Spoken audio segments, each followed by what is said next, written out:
You trim away the fluff and the filler and the Nathan Drake of the Uncharted games, and what are you left with? Gunfights, climbing things, puzzles, awesome visuals. It's like Uncharted, the mini side game compact adventure time buddy game, and I'm kinda down with it. Welcome to completion number 122 of the Potato Backlog Project. Make sure you stick around to the end of the video for the prestigious and egregious Taterator, and let's talk about Uncharted: The Lost Legacy.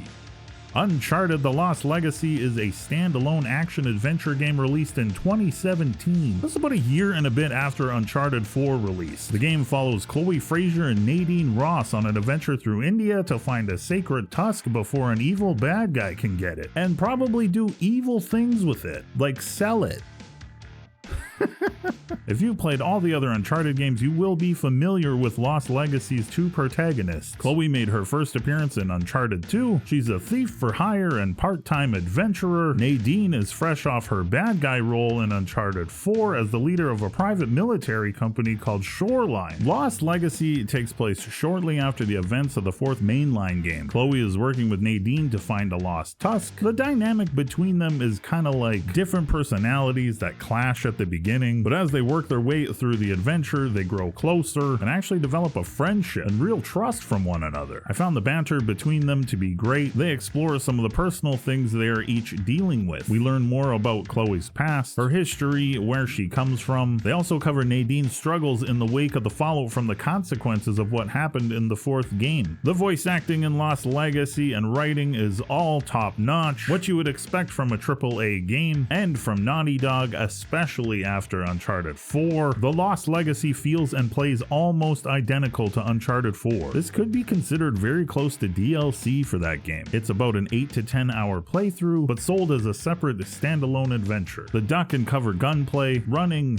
jumping, climbing, rope swinging, the feel of the gameplay is unmistakably Uncharted 4. And that's not a bad thing. That means you get a crisp, polished, well put together action adventure video game. And this time staring at Chloe's butt instead of Nate's. Downgrade for some, upgrade for others. The only addition gameplay-wise comes in the form of Chloe's ability to pick locks. This was used in a couple interesting ways. The best uses came when you were forced to pick locks under pressure. It wasn't overused, and it added to the tension of some already pretty intense and fun sequences. My favorite thing about Uncharted: The Lost Legacy is how streamlined it is. I've been critical at times in my other Uncharted playthroughs of the filler the game puts in, just to pad out the playtime. The compact nature of this adventure does away with 99% of those past issues. It's like all the great things you love about Uncharted, and the game just keeps throwing them at you. And I loved it and enjoyed it even after playing all four of the other games like pretty close together. I wanted more. There were others that were more critical of the game being too much of the same experience as Uncharted 4. And I think those people kind of missed the point. Was that really a bad thing? Uncharted 4 is a pretty amazing video game. Why wouldn't I want to play more of that? But with a different story behind it. And with Chloe, sometimes games need to innovate, push boundaries, and sometimes games just need to give us more of the super great stuff they've already given us. Lost Legacy isn't without its flaws. The middle of the game is a semi-open world segment. You're given a jeep, a map, and the freedom to explore. This is a great idea and a great concept. The problem comes with the explore part. There just isn't a ton to do outside of going to the marked places on your map. The jeep also still controls like crap. It feels floaty and it isn't super fun to use. This is the closest to filler content the game has, in my opinion. You can drive around, look at stuff, drive around some more. There are the odd treasures to find here and there, but the game never really gives you a reason to go explore anything outside of the main path. There are no side quests or hidden surprises, nothing that would stop you from just going to the places marked on the map to further your quest and move along the story. Hell, the horrible Jeep controls and feel almost encourage you to just get to the next place and get things moving. Visually, The Lost Legacy is stunning. It still looks really good almost 8 years later. The epic action sequences Uncharted is known for are of course also present here. The final sequence and overall finale of the game is up there with some of the best stuff the series has given us up to this point. I loved beating the shit out of the final boss as Chloe and Nadine. The tag team beatdown was super satisfying, and the action and story leading up to it was paid off in a great way. When I was done, I found myself wondering why we didn't get a few more of these side adventures. games. I feel like the series has enough interesting characters that they could have put together one or two more and made them interesting enough to be worth playing through. What about a young Sully adventure? Nate and Elena's kid? What about that dude Cutter that hurt his leg that time?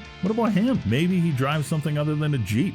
4 happy potato faces out of 5. I would have liked a little bit more to do with the open world concept. If I'm driving around looking for stuff, give me some stuff to find. That's kind of the name of the game with these Uncharted games, your exploration and adventure, right? With that, the Backlog project rolls on. Be kind to yourselves and others that deserve it. We're on to the next one. Go Chloe, it's your birthday.